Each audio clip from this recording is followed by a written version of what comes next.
One of the most impressive resumes of anyone we've ever had here on the show. 5-time national champion with 2 different programs, 7 SEC titles, 2-time AP Coach of the Year, and of course, more than 200 wins in the college coaching career. Nick Saban, a pleasure to have you here at the desk. You were glancing over at that monitor as we were showing the national championship highlights, and you have said, hopefully we don't waste the failure. What did you learn from that game?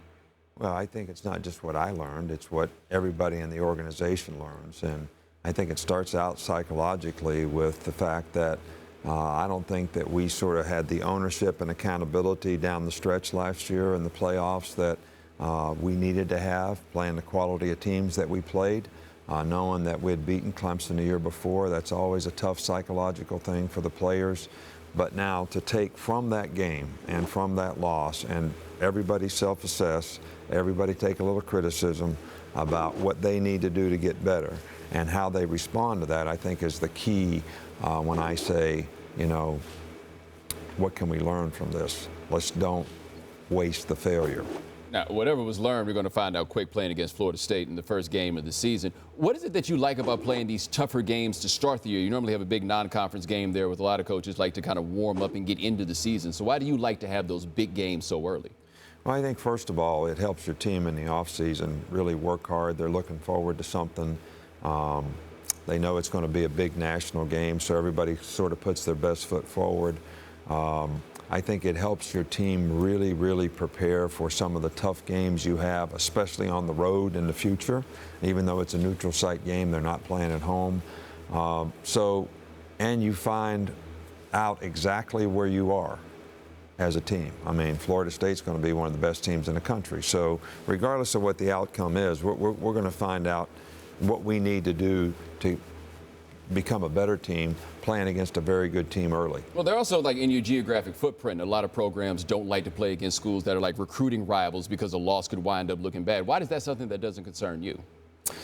Well, I think when you play in these neutral site games that sometimes you play against somebody, like last year we played against USC, I think we played against Wisconsin, we played against Virginia Tech, we played against Clemson in these games before, so we played a lot of different teams in these games, but it's not really where they're from that ever is a concern of mine. It's a good game for the fans, it's a good game for our fans, it's in a location where we recruit, and it's going to bring exposure to the program. The biggest thing that turned the program around is after our first year, we played Clemson in the second year. They were 9th in the country. We weren't even rated, and we beat them in one of these preseason games, and that's what sort of ignited our program.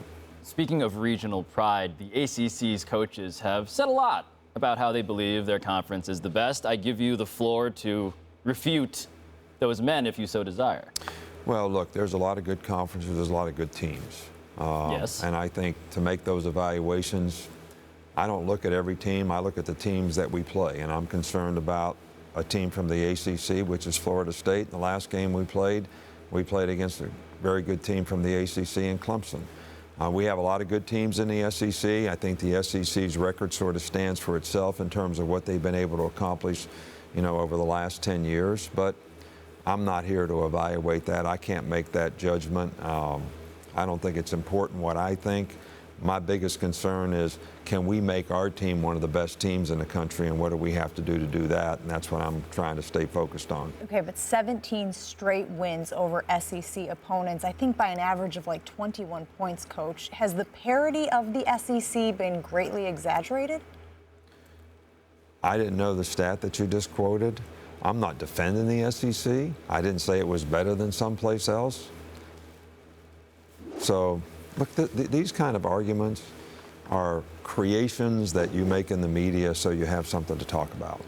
It means nothing. It means nothing to me. It means nothing. I was hoping you'd make fun of the ACC. It's basically what I was going for. No, but I'm not. I respect the players in the league. I respect the coaches in the league, and I respect what they've been able to accomplish, and I respect the fact that they beat us last year, you know, for the national championship. So I respect all these folks, and there's nothing personal in this for me. But from my standpoint, whoever's best makes no difference, because the top team from the Big Ten, the top team from the Big 12, the top team from out west, top team from the ACC, they all could win the national championship.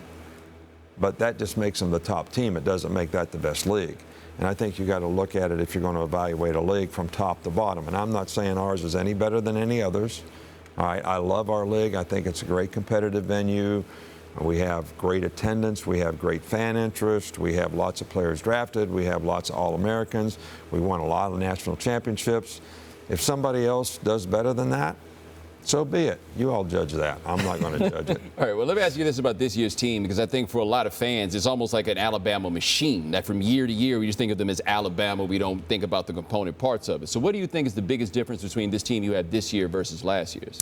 Well, we have a lot of young players that are going to have key roles on this team, so this is not going to be nearly as an experienced team as what we had a year ago.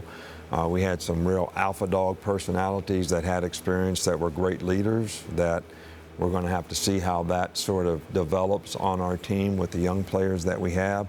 I do think that offensively we have a lot more maturity than we do on defense, where we had 7 players drafted that were all really good players that played great football for us. It's opportunity for some other guys to come up and step up and show that they can play, but you never know for sure until they do it if these guys have the right stuff. Now, we recruited them, so we believe in them, and I believe in the players that we have, and I believe that we can have a really good team. But that's something that we're going to have to prove.